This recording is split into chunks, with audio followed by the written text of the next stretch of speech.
Hello friends, आप सभी का अपने एच ट्यूटोरियल पर स्वागत है। आज हम लोग जीसीईआरटी क्लास 8 का हिस्ट्री का एमसीक्यू क्वेश्चन करने वाले हैं। तो देखिए, वीडियो काफ़ी इंपॉर्टेंट है क्योंकि यहाँ पर मैं इंपॉर्टेंट एमसीक्यू क्वेश्चन बताने वाला हूँ, क्योंकि आपका फाइनल एग्जाम जो होगा वह एग्जाम एमसीक्यू ही होने वाला है। ओके, तो वीडियो को पूरा देखिए और अगर कहीं पर दिक्कत होता है तो आप मुझे कमेंट कर दीजिएगा, मैं डाउट सेशन में क्लियर कर दूंगा। और वीडियो के लास्ट में मुझे कमेंट करके मुझे ज़रूर बताइए आपकी यहाँ पर मैं जितना भी क्वेश्चन करने वाला हूँ इसमें से कितनों का आंसर आपको ऑलरेडी पहले से पता था।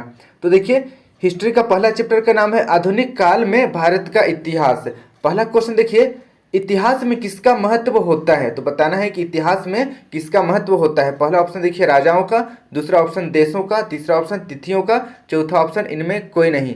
तो इसका सही आंसर हो जाएगा ऑप्शन नंबर तीसरा, इतिहास में तिथियों का महत्व होता है।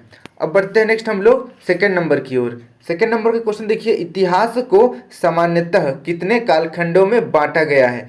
तो देखिए, पहला ऑप्शन है 1, दूसरा ऑप्शन है 2, तीसरा ऑप्शन है 3, चौथा ऑप्शन है 4। तो इसका सही आंसर हो जाएगा ऑप्शन नंबर तीसरा, इतिहास को सामान्यतः 3 कालखंडों में बांटा गया है। इसे आप नोट कर लीजिए। अब बढ़ते हैं नेक्स्ट हम लोग 3 नंबर की ओर।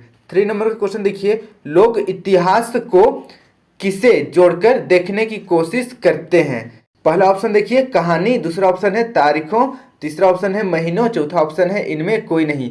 तो इसका सही आंसर हो जाएगा ऑप्शन नंबर दूसरा, तारीखों। इसे आप नोट कर लीजिए। अब बढ़ते हैं नेक्स्ट हम लोग 4 नंबर की ओर। भारत के पहले गवर्नर जनरल थे, तो इसमें बताना है कि भारत का सबसे पहला गवर्नर जनरल कौन था। तो देखिए, पहला ऑप्शन है जेम्स रेनेल, दूसरा ऑप्शन है वॉरेन हेस्टिंग्स, और तीसरा ऑप्शन है लॉर्ड माउंटबेटन, और चौथा ऑप्शन है रॉबर्ट क्लाइव। तो इसका सही आंसर हो जाएगा ऑप्शन नंबर दूसरा, वॉरेन हेस्टिंग्स। आप नोट कर लीजिए। अब बढ़ते हैं नेक्स्ट हम लोग 5 नंबर की ओर। देखिए, 5 नंबर का क्वेश्चन है, लॉर्ड क्लाइव ने भारत का नक्शा तैयार करने की जिम्मेदारी किसको सौंपी थी? तो पहला ऑप्शन है जेम्स रेनेल, दूसरा ऑप्शन है जेम्स मिल, तीसरा ऑप्शन है कैप्टन हॉस्किंग, चौथा ऑप्शन है रॉबर्ट लिप्टन। तो इसका सही आंसर हो जाएगा ऑप्शन नंबर पहला, जेम्स रेनेल। इसे आप नोट कर लीजिए। अब बढ़ते हैं नेक्स्ट हम लोग 6 नंबर की ओर। 6 नंबर का क्वेश्चन देखिए, जेम्स मिल कहाँ का निवासी था? तो बताना है कि जेम्स मिल कहाँ का निवासी था। पहला ऑप्शन देखिए जर्मनी, दूसरा ऑप्शन है फ्रांस, तीसरा ऑप्शन है स्कॉटलैंड, चौथा ऑप्शन है पुर्तगाल। तो इसका सही आंसर हो जाएगा ऑप्शन नंबर तीसरा, स्कॉटलैंड। इसे आप नोट कर लीजिए। अब बढ़ते हैं नेक्स्ट हम लोग 7 नंबर की ओर। 7 नंबर का क्वेश्चन देखिए, अलग अलग समय पर होने वाले परिवर्तनों के संबंध में बताता है। तो पहला ऑप्शन देखिए इतिहास, दूसरा ऑप्शन भूगोल, तीसरा ऑप्शन समाजशास्त्र, चौथा ऑप्शन विज्ञान। तो इसका सही आंसर हो जाएगा ऑप्शन नंबर पहला, इतिहास। ओके, अलग अलग समय पर होने वाले परिवर्तनों के संबंध में इतिहास हमें बताता है। अब बढ़ते हैं नेक्स्ट हम लोग 8 नंबर की ओर। 8 नंबर का क्वेश्चन देखिए, अभिलेखों को सुंदर ढंग से लिखने वाले क्या कहलाते हैं? पहला ऑप्शन देखिए सुलेख नवीस, दूसरा ऑप्शन है खुशनबीस, तीसरा ऑप्शन है खबर नवीस, और चौथा ऑप्शन है पहला और दूसरा दोनों, यानी कि सुलेखनवीस और दूसरा खुशनबीस। तो इसका सही आंसर हो जाएगा ऑप्शन नंबर चौथा। ओके, वैसे लोग जो अभिलेखों को सुंदर ढंग से लिखते हैं उन्हें हम लोग सुलेखनवीस या फिर खुशनबीस कहते हैं। इसे आप नोट कर लीजिए। अब बढ़ते हैं नेक्स्ट हम लोग 9 नंबर की ओर। 9 नंबर का क्वेश्चन देखिए, सरकारी दस्तावेज जिसको हम लोग रिकॉर्ड्स कहते हैं कहाँ रखे जाते हैं? पहला ऑप्शन देखिए कार्यालय, दूसरा ऑप्शन अभिलेखागार, तीसरा ऑप्शन पुस्तकालय, चौथा ऑप्शन इनमें कोई नहीं। तो इसका सही आंसर हो जाएगा ऑप्शन नंबर दूसरा, अभिलेखागार में सरकारी दस्तावेजों को रखा जाता है। अब देखिए नेक्स्ट 10 नंबर का क्वेश्चन, अंग्रेजों द्वारा स्थापित भारतीय राष्ट्रीय अभिलेखागार स्थित है। तो अंग्रेजों द्वारा स्थापित भारतीय राष्ट्रीय अभिलेखागार कहाँ स्थित है बताना है। पहला ऑप्शन देखिए कोलकाता, दूसरा ऑप्शन है चेन्नई, तीसरा ऑप्शन है नई दिल्ली, चौथा ऑप्शन है मुंबई। तो इसका सही आंसर हो जाएगा ऑप्शन नंबर तीसरा, नई दिल्ली। ओके, नई दिल्ली में अंग्रेजों द्वारा स्थापित भारतीय राष्ट्रीय अभिलेखागार स्थित है। इसे आप नोट कर लीजिए। अब बढ़ते हैं नेक्स्ट हम लोग 11 नंबर की ओर। ब्रिटिश शासन के माध्यम से ही भारत सभ्यता के मार्ग पर आगे बढ़ सकता है, यह कथन है, तो यह कथन किसका है? देखिए पहला ऑप्शन है जेम्स मिल का, दूसरा ऑप्शन है लॉर्ड क्लाइव का, तीसरा ऑप्शन है जेम्स रेनेल का, चौथा ऑप्शन है इनमें कोई नहीं।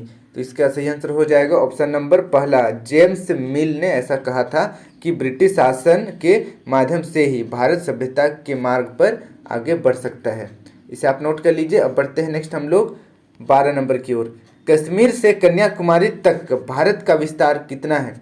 तो बताना है कि कश्मीर से लेकर कन्याकुमारी तक भारत का विस्तार क्या है। पहला ऑप्शन देखिए 3000 किलोमीटर, दूसरा ऑप्शन है 3200 किलोमीटर, तीसरा ऑप्शन है 4260 किलोमीटर और चौथा ऑप्शन है 2000 किलोमीटर। तो इसका सही आंसर हो जाएगा ऑप्शन नंबर दूसरा 3200 किलोमीटर। ये बहुत ही इंपॉर्टेंट क्वेश्चन है, बाद में आपको काम आएगा, तो इसको याद कर लीजिएगा कि भारत में कश्मीर से लेकर कन्याकुमारी तक का जो लंबाई है वह 3200 किलोमीटर है। अब हम लोग बढ़ते हैं नेक्स्ट 13 नंबर की ओर। 13 नंबर का क्वेश्चन देखिए, भारत के अंतिम वायसराय कौन थे? तो बताना है कि भारत के अंतिम वायसराय कौन थे। पहला ऑप्शन देखिए वॉरेंट हेस्टिंग्स, दूसरा ऑप्शन है लॉर्ड माउंटबेटन, तीसरा ऑप्शन है रॉबर्ट क्लाइव, चौथा ऑप्शन है जेम्स मिल। इसका सही आंसर हो जाएगा ऑप्शन नंबर दूसरा लॉर्ड माउंटबेटन भारत के अंतिम वायसराय थे। ये भी बहुत ही इंपॉर्टेंट क्वेश्चन है, बाद में आपका काम आने वाला है, इसे याद कर लीजिएगा। अब बढ़ते हैं नेक्स्ट हम लोग 14 नंबर की ओर। स्वतंत्र भारत में पहली जनगणना कब शुरू हुई थी? तो बताना है कि स्वतंत्र भारत में सबसे पहली बार जनगणना कब हुई थी। पहला ऑप्शन देखिए 1947, दूसरा ऑप्शन है 1948, तीसरा ऑप्शन है 1950 और चौथा ऑप्शन है 1951। तो इसका सही आंसर हो जाएगा ऑप्शन नंबर चौथा 1951। इसे आप नोट कर लीजिए। इस तरीके से हमारा चैप्टर 1 का एमसीक्यू कंप्लीट हुआ। मुझे कमेंट करके जरूर बताइए कि 14 क्वेश्चन में से कितना क्वेश्चन ऐसा है जिसका आंसर आपको पहले से पता था। अब बढ़ते हैं नेक्स्ट हम लोग सेकेंड चैप्टर की ओर। सेकेंड चैप्टर देखिए, सेकेंड चैप्टर का नाम है व्यापार से साम्राज्य तक। पहला क्वेश्चन देखिए, अंग्रेजों को बंगाल में सीमित क्षेत्र में व्यापार करने की इजाजत किसने दी? तो पहला ऑप्शन देखिए जहांगीर, दूसरा ऑप्शन है शाहजहां, तीसरा ऑप्शन है औरंगजेब और चौथा ऑप्शन है बहादुर शाह जफर। तो इसका सही आंसर हो जाएगा ऑप्शन नंबर दूसरा, शाहजहां ने अंग्रेजों को बंगाल में सीमित क्षेत्र में व्यापार करने की इजाज़त दी थी। इसे आप नोट कर लीजिए। अब बढ़ते हैं नेक्स्ट हम लोग सेकंड क्वेश्चन की ओर। सेकंड क्वेश्चन देखिए, वास्को डी गामा किस देश का निवासी था? तो बताना है कि वास्को डी गामा किस देश का निवासी था। पहला ऑप्शन देखिए पुर्तगाल, दूसरा ऑप्शन है फ्रांस, तीसरा ऑप्शन है ब्रिटेन, चौथा ऑप्शन है जर्मनी। तो इसका सही आंसर हो जाएगा ऑप्शन नंबर पहला, पुर्तगाल का निवासी था वास्को डी गामा। इसे आप नोट कर लीजिए। अब बढ़ते हैं हम लोग तीसरा क्वेश्चन की ओर। 1757 में प्लासी का युद्ध रॉबर्ट क्लाइव एवं किसके बीच लड़ा गया? तो बताना है कि प्लासी का युद्ध जो हुआ था 1757 में वो किसके बीच लड़ा गया था। पहला ऑप्शन देखिए सिराजुद्दौला, दूसरा ऑप्शन है शुजाउद्दौला, तीसरा ऑप्शन है मीर जाफर, चौथा ऑप्शन है मीर कासिम। तो इसका सही आंसर हो जाएगा कि प्लासी का युद्ध रॉबर्ट क्लाइव और सिराजुद्दौला के बीच में लड़ा गया था, इसलिए ऑप्शन नंबर पहला सही हो जाएगा सिराजुद्दौला। इसे आप नोट कर लीजिए। अब बढ़ते हैं नेक्स्ट हम लोग 4 नंबर की ओर। 4 नंबर का क्वेश्चन देखिए, 22 अक्टूबर सन 1764 ईस्वी को बक्सर युद्ध में अंग्रेजी सेना का नेतृत्व किसने किया? पहला ऑप्शन देखिए रॉबर्ट क्लाइव, दूसरा ऑप्शन है लॉर्ड कॉर्नवालिस, तीसरा ऑप्शन है कैप्टन मुनरो, चौथा ऑप्शन है विलियम वेंटिक। तो इसका सही आंसर हो जाएगा ऑप्शन नंबर तीसरा, कैप्टन मुनरो। कैप्टन मुनरो ने अंग्रेजों का नेतृत्व किया था बक्सर का युद्ध में। अब बढ़ते हैं नेक्स्ट हम लोग 5 नंबर की ओर। 5 नंबर का क्वेश्चन देखिए, टीपू सुल्तान किस राज्य से संबंध रखते थे? तो बताना है कि टीपू सुल्तान किस राज्य से संबंध रखते थे। अथवा देखिए वही क्वेश्चन है, टीपू सुल्तान कहाँ के शासक थे? पहला ऑप्शन है बंगाल, दूसरा ऑप्शन है अवध, तीसरा ऑप्शन है मैसूर, चौथा ऑप्शन है नागपुर। तो इसका सही आंसर हो जाएगा ऑप्शन नंबर तीसरा, टीपू सुल्तान मैसूर के शासक थे। अब हम लोग बढ़ते हैं नेक्स्ट 6 नंबर की ओर। 6 नंबर का क्वेश्चन देखिए, किस कारण से रानी चेन्नम्मा ने अंग्रेजों के विरुद्ध हथियार उठाकर आंदोलन शुरू कर दिया? तो पहला ऑप्शन देखिए सतारा पर कब्जा, ऑप्शन नंबर दूसरा कित्तूर पर कब्जा, ऑप्शन नंबर तीसरा है संबलपुर पर कब्जा और ऑप्शन नंबर चौथा है नागपुर पर कब्जा। तो इसका सही आंसर हो जाएगा ऑप्शन नंबर दूसरा, कित्तूर पर कब्जा करने के कारण रानी चेन्नम्मा ने अंग्रेजों के विरुद्ध हथियार उठा लिया और उसके विरुद्ध आंदोलन किया। इसे आप नोट कर लीजिए। अब बढ़ते हैं नेक्स्ट हम लोग 7 नंबर की ओर। 7 नंबर का क्वेश्चन देखिए, ईस्ट इंडिया कंपनी कहाँ की व्यापारिक कंपनी थी? तो बताना है कि ईस्ट इंडिया कंपनी कहाँ की कंपनी थी। पहला ऑप्शन देखिए फ्रांस, दूसरा ऑप्शन है हॉलैंड, तीसरा ऑप्शन है इंग्लैंड और चौथा ऑप्शन है पुर्तगाल। तो इसका सही आंसर हो जाएगा ऑप्शन नंबर तीसरा, इंग्लैंड। ओके, जितने भी अंग्रेज थे सभी इंग्लैंड से आए थे। इसे आप नोट कर लीजिए। अब बढ़ते हैं नेक्स्ट हम लोग 8 नंबर की ओर। 8 नंबर का क्वेश्चन देखिए, ब्रिटेन के सम्राट जेम्स प्रथम ने किसे राजदूत बनाकर जहांगीर के दरबार में भेजा?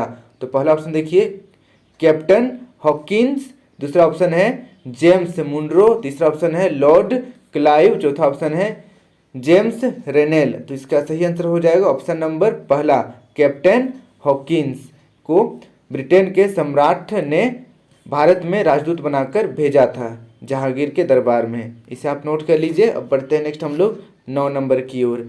सिराजुद्दौला की हत्या के बाद किसे बंगाल का नवाब बनाया गया? तो पहला ऑप्शन देखिए मीर जाफर, दूसरा ऑप्शन मीर कासिम, तीसरा ऑप्शन अलीवर्दी खां, चौथा ऑप्शन औरंगजेब। तो इसका सही आंसर हो जाएगा ऑप्शन नंबर पहला, मीर जाफर। इसे आप नोट कर लीजिए। अब बढ़ते हैं नेक्स्ट हम लोग 10 नंबर की ओर। 10 नंबर का क्वेश्चन देखिए, टीपू सुल्तान एवं लॉर्ड कॉर्नवालिस के बीच कौन सी संधि हुई? तो पहला ऑप्शन देखिए श्रीरंगापट्टनम, दूसरा ऑप्शन है तंजौर, तीसरा ऑप्शन है मैसूर और चौथा ऑप्शन है मद्रास। तो इसका सही आंसर हो जाएगा ऑप्शन नंबर पहला, श्रीरंगापट्टनम। ओके, टीपू सुल्तान और लॉर्ड कॉर्नवालिस के बीच श्रीरंगापट्टनम का संधि हुआ था। इसे आप नोट कर लीजिए। अब बढ़ते हैं नेक्स्ट हम लोग 11 नंबर की ओर। 11 नंबर का क्वेश्चन देखिए, विलय की नीति किस अंग्रेज की देन थी? तो बताना है कि विलय की नीति किस अंग्रेज की देन थी। पहला ऑप्शन देखिए वॉरेन हेस्टिंग्स, दूसरा ऑप्शन है लॉर्ड डलहौजी, तीसरा ऑप्शन है विलियम वेंटिंग और चौथा ऑप्शन है लॉर्ड वेलेस्ली। तो इसका सही आंसर हो जाएगा ऑप्शन नंबर दूसरा, लॉर्ड डलहौजी की देन है विलय की नीति। इसे आप नोट कर लीजिए। अब बढ़ते हैं नेक्स्ट हम लोग 12 नंबर की ओर। 12 नंबर का क्वेश्चन है, झारखंड में अंग्रेजों का प्रवेश किस जिले की ओर से हुआ था? पहला ऑप्शन देखिए गुमला, दूसरा ऑप्शन है सिंहभूम, तीसरा ऑप्शन है सरायकेला, चौथा ऑप्शन है रांची।